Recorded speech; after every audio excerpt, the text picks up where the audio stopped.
Bismillahirrahmanirrahim. Assalamualaikum warahmatullahi wabarakatuh. Selamat pagi semuanya. Ketemu lagi dengan saya, Bu Ita Apriliani, di mata kuliah Pendidikan dan Promosi Kesehatan. Ini adalah mata kuliah yang berada di semester 2, khusus untuk pendidikan sarjana. Dan kali ini saya sebagai koordinator dengan beberapa tim saya, di antaranya Bu Wilis, Bu Prasanti, dan Bu Tin, yang nantinya akan menemani teman-teman semua dalam kondisi stay at home untuk tetap belajar di rumah, tetap bisa mendapatkan hak kalian dengan metode yang baru ini. Terutama bagi kita semuanya mungkin ini adalah sebuah proses ya, proses perubahan yang saya harap semoga kita tetap bisa beradaptasi, tetap bisa menjaga kesehatan kita masing-masing dan juga keluarga kita. Dan tentunya dengan metode kali ini semoga tidak menyurutkan semangat belajar teman-teman semua di rumah. Baik, teman-teman, di pertemuan perdana ini saya akan membahas tentang proses belajar dalam promosi kesehatan. Kita pastinya sudah tahu, mungkin teman-teman semua sudah bergabung dengan keluarga besar keperawatan, menjadi bagian dari salah satu profesi di mana kita tahu hari ini profesi perawat menjadi garda terdepan di bidang kesehatan untuk menjaga dan bersinergi bersama dengan komponen kesehatan yang lain, meningkatkan kesehatan masyarakat ya pada masa-masa seperti sekarang ini, Masya Allah ya. Dan untuk itu sebagai calon perawat pastinya teman-teman di sini perlu memahami bagaimana sih dalam proses belajar, terutama di program promosi kesehatan. Baik, tidak usah belajar kita jalan celet ya. Oke, ya. Sebelumnya kita lihat di depan layar ada sebuah gambar ya. Coba Anda perhatikan sejenak gambar yang ada di depan layar ini ya. Ada beberapa orang ya terlihat di sini. Ada seorang laki-laki mungkin ini ya, seorang laki-laki pakai dasi sedang menulis di papan tulis. Nah, mungkin ini seperti guru ya. Seperti guru, kemudian ada beberapa orang. Ini mungkin murid ya. Nah, ini catatannya seperti murid. Ada yang duduk tapi tidur. Apakah itu kalian? Semoga saja tidak ya. Oke. Kemudian ada yang bermain dengan binatang peliharaannya. Wah, ini kayak di TK aja ya. Kemudian ada juga yang sedang menulis sendiri tanpa memperhatikan si guru, dan ada juga yang duduk ya, duduk entah ini sedang tidur atau apa ya. Nah, intinya eh, masing-masing orang di ruangan ini seperti tidak ada interaksi satu sama lain. Nah, tentunya ini menjadi sebuah gambaran bagi kita. Sepertinya ini bukan proses belajar ya, proses belajar mengajar yang kita harapkan atau kita pikirkan selama ini. Nah, ini jauh dari bayangan kita dan ini kacau sekali ya. Oke, setidaknya gambar ini bisa menjadi persepsi kita bahwa proses belajar itu yang bagaimana sih? Oke, kita bahas di slide berikutnya. Oke, baik. Apa arti belajar? Ya, belajar. Ada yang mengatakan long life education gitu ya, belajar sepanjang hayat. Selama kita masih diberikan nyawa, ya disitulah kita belajar. Ya, karena pada hakikatnya hidup sendiri itu adalah belajar. Nah, apa arti belajar sebenarnya? Ya, pendidikan tidak akan pernah terlepas dari proses belajar. Dan menurut konsep Amerika, pengajaran sangat diperlukan untuk memperoleh keterampilan yang dibutuhkan manusia, terutama dalam hidup bermasyarakat. Nah, konsep Eropa beda lagi. Jadi untuk proses belajar di konsep Eropa, di bangsa Eropa, yang dinamakan proses belajar itu adalah menghafal, mengingat, mereproks, sesuatu yang dipelajari. Jadi bagaimana adopsi apa yang dihafal, apa yang diingat itu untuk dipelajari. Nah, proses belajar sendiri ada 2, melalui latihan dan yang kedua menambah atau memperoleh tingkah laku baru. Latihan ini pastinya dilakukan berulang-ulang sehingga ketika sesuatu itu dilakukan berulang-ulang, harapannya akan menjadi habit dan akan menjadi perilaku baru yang nantinya akan dilakukan secara permanen. Itu yang disebut proses belajar. The learning process ini diawali dengan perceiving, di mana proses belajar itu diawali dari input ya atau masukan, kemudian learning perceives ya, adanya perkembangan dari ide ya, dari input yang diperoleh, kemudian seorang itu mendapatkan pengetahuan yang bertambah dari idenya. Kemudian deciding. Deciding ini proses di dalam otak ya, bagaimana otak memproses pengetahuan baru itu untuk digunakan. Bagaimana untuk kemudian digunakan untuk merespon ya. Berikutnya ada acting. Acting ini meliputi output atau keluaran. Ini bisa menjadi sebuah perilaku yang perubahan dari perilaku ya, didasari dari tadi proses processing di otak sehingga kemudian menyebabkan seseorang itu melakukan tindakan berubah. Nah, dari acting ini, dari aksi ini kemudian berlanjut menjadi feedback atau umpan balik ya. Hal ini tergantung dari respon eksternal ya, di mana apakah jadi kembali lagi setiap kita belajar, kita mendapatkan masukan itu dari siapa, bagaimana, dan dengan cara yang bagaimana. Ya, ada orang yang belajar hanya dengan pengamatan, tapi ada orang yang belajar dari pengalaman karena dia sering melakukan dan sebagainya. Nah, kemudian dari proses itulah nantinya akan menjadi input lagi pada proses belajar selanjutnya. Nah, seperti itu. Oke. Kurang lebih penjelasannya dari bagian ini menjelaskan seperti itu. Berikutnya ciri-ciri kegiatan belajar. Oke. Belajar diawali dari proses input, di mana belajar adalah sebuah kegiatan yang menghasilkan perubahan pada individu yang sedang belajar. Jadi kalau nggak ada perubahan, itu belum disebut proses belajar ya, belum disebut kegiatan belajar. Perubahan apa yang kemudian tampak dari seorang yang melakukan belajar? Perubahan tersebut pada pokoknya didapatkan karena kemampuan baru yang berlaku untuk waktu yang relatif lama. Nah, ini yang biasa kita sebut sebagai habits atau kebiasaan dari seseorang karena proses belajarnya tersebut.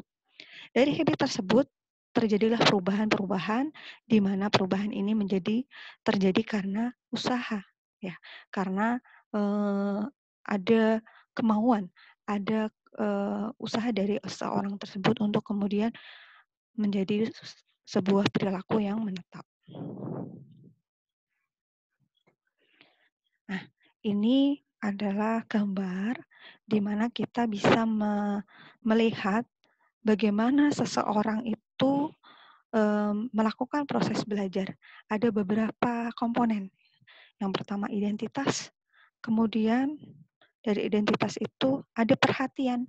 Ya, identitas ini maksudnya ketika seseorang itu mengenali objek dari belajarnya, entah itu mulai dari pengalaman, misalnya dia melihat seorang guru atau melihat sebuah tayangan atau juga mendengarkan, ya mendengarkan. Jadi proses belajar itu bisa dari audio, visual, atau dari kebiasaan-kebiasaan yang dilakukannya. Dari identitas ini kemudian timbul attention atau perhatian. Nah, perhatian yang nantinya dari identitas ini juga akan muncul atau informasi ya. Dari perhatian juga akan menimbulkan recall ya, mengulang kembali ya. Dari mengulang kembali ini juga akan berakibat pada individu ini. Apakah memang informasi tersebut sudah langsung diserap, kemudian oleh individu tersebut diadopsi menjadi sebuah perilaku atau tidak. Nah, dari poin 2 atau perhatian atau attention ini ada grasp, kemudian menjadi guide atau petunjuk bagi seseorang untuk melakukan tindakan baru. Nah, apply bagaimana dia kemudian melakukan apa ya, apply bagaimana dia membuat pengetahuan barunya itu menjadi nantinya adalah sebuah identitas baru juga. Dan dari proses guide ke apply ada proses transfer. Nah, transfer ini juga apa namanya, juga berkaitan dengan bagaimana seorang individu ini menerima informasi, menerima masukan dengan baik juga. Sehingga dia akan lebih mudah untuk mentransfer kemudian menjadi sebuah apa ya, masukan baru baginya, seperti itu. Oke. Berikutnya macam teori belajar. Ada teori Gestalt, teori belajar menghafal dan mental disiplin, dan teori asosiasi. Yang disebut teori belajar sosial adalah teori belajar sosial dan tiruan dari Naismiller. Ya, bagaimana di teori ini seseorang disebut belajar manakala dia bersinggungan dengan lingkungan sosial sehingga di dalamnya dia melakukan proses adaptasi atau meniru dari apa yang didapatkan saat dia berada di lingkungan sosialnya tersebut. Menurut Albert Bandura, yang dinamakan proses belajar adalah bagaimana proses itu didasari atas model, ya, atau behavior atau tingkah laku, kemudian menjadi berhubungan dengan innate, ya, atau person dari orang tersebut, dan antara model dan innate ini itulah yang disebut learning. Dan ini dipengaruhi oleh lingkungan atau environment. Ini yang dinamakan social learning theory. Kemudian faktor yang mempengaruhi proses belajar. Ada 4 faktor yang mempengaruhi proses belajar. Yang pertama adalah faktor materi. Ya, faktor materi ini misalnya dikaitkan dengan materi belajar kita, baik berupa abstrak, non abstrak, atau misalnya sesuatu yang bisa dilihat, hanya bisa dilihat, misalnya kita belajar dari video seperti sekarang ini, atau dari sesuatu yang bisa dipegang. Nah, ini mempengaruhi terhadap hasil atau penerimaan dari seseorang saat dia belajar. Kemudian faktor lingkungan. Ya, faktor lingkungan pastinya ini yang sedang kita rasakan sekarang ini ya. Ya, terpaksa harus belajar via online dengan mungkin kondisi masing-masing lingkungan mahasiswa yang berbeda, ya. Mungkin ada yang harus manjat dulu ke lantai atas untuk mendapatkan sinyal karena proses belajar online. Ya. Ini karena faktor lingkungan ini sangat berpengaruh ya. Jadi bagi kalian yang agak terkendala dengan sinyal, ya cari lingkungan yang paling nyaman sehingga kalian bisa mendapatkan pemahaman baru dari proses belajar yang serba mendadak seperti ini. Kemudian faktor instrumen. Instrumen alat ya. Ya, kita misalnya sekarang menggunakan laptop gitu ya. Mungkin bagi mahasiswa yang tidak ada laptop ini menjadi sebuah kendala manakala metode PJJ ini diberlakukan. Ya, kalau sudah terbiasa ya, kalau di SD ya belum memakai ya, hanya melalui WA group dan sebagainya. Ini juga akan berpengaruh terhadap proses belajar dari seseorang. Berikutnya yang terakhir faktor individu. Nah, faktor individu ini juga dipengaruhi oleh faktor internal dan eksternal. Ya, ada mahasiswa mungkin ya kalau sedang sakit gitu ya berarti untuk mendapatkan informasi dia agak-agak malas gitu ya. Nah, Ini juga mempengaruhi proses belajar. Tapi walaupun sedang sakit, tapi misalnya dia tetap punya motivasi yang bagus, yang kuat, ya. Ini faktor individu akan sangat beragam masalahnya. Sehingga keempat faktor ini saling terkait, ya. Ada yang jika bisa mengcombine keempat faktor ini dengan baik, niscaya seseorang itu akan lebih menikmati proses belajarnya dan harapannya bisa mendapatkan pengetahuan baru yang lebih baik lagi. Nah, berikut ada sebuah gambar ya untuk mewakili ya proses belajar pada orang dewasa. Kira-kira proses belajar pada orang dewasa yang mana? Apakah yang pedagogi atau andragogi? Iya, yang menjawab andragogi selamat 100 ya. Apa sih pedagogi dan andragogi itu? Nah, kita bisa lihat di gambar yang sebelah kanan, andragogi. Ini C. C itu learning center. Center, pusat ya. Pusatnya ada di mana? Nah, kemudian learning, pembelajar, belajar. Senternya ada di mana? Kalau andragogi, senternya ada di poin-poin yang kecil-kecil ini. Beda dengan pedagogi. Pedagogi ini yang menjadi center adalah satu, ya. Sementara yang belajar banyak. Nah, ternyata pedagogi ini adalah pembelajaran pada anak kecil. Ya, kita masih ingat ya, waktu kita TK, yang menjadi center adalah guru. Ya, guru memberikan pengajaran, memberikan contoh, sementara anak-anaknya, murid-muridnya dituntut untuk memperhatikan.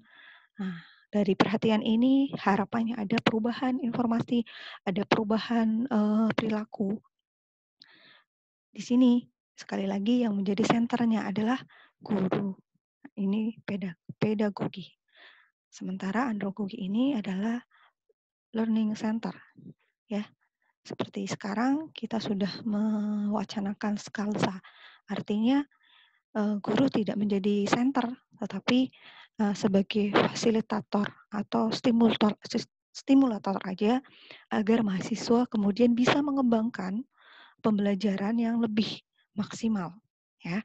Makanya teman-teman di sini meskipun dalam kondisi karantina, harapannya tidak tergantung dari masukan-masukan dari dosen yang ada di Skalsa, tapi lebih ke arah bagaimana kalian mengembangkan kemampuannya untuk belajar dari sumber-sumber yang ada. Tentunya mungkin kalau dengan kondisi seperti sekarang ini, kalian bisa memanfaatkan teknologi. Oke. Nah, ini gambaran yang lebih jelas lagi tentang perbedaan antara pedagogi dan andragogi. Ya, oke, bisa terlihat ya. Nah, ini senternya, guru kalau pedagogi, dan ini andragogi, di mana masing-masing individu yang belajar itu saling terkait, saling connect, ya. Gak ada yang bisa belajar sendiri karena saling terkonek. Nanti mungkin kalau di pembelajaran kita ada belajar kelompok dan sebagainya. Nah, kalau belajar kelompok nih, kalau satu ada yang nggak jalan, ya sudah, ya. Nah, kalau ada satu anggota yang kok males nyari materi dan sebagainya, udah nggak usah dimasukkan di daftar kelompok aja ya. Ya, ya karena pembelajaran andragogi itu individu dengan individu lain itu sangat terkait. Sehingga kalau ada satu orang yang tidak mengikuti pola ini, dia akan tertinggal. Nah, ini perbedaan secara lebih ringkas tentang perbedaan pedagogi dan andragogi. Anda mau pilih yang mana? Oke, ya.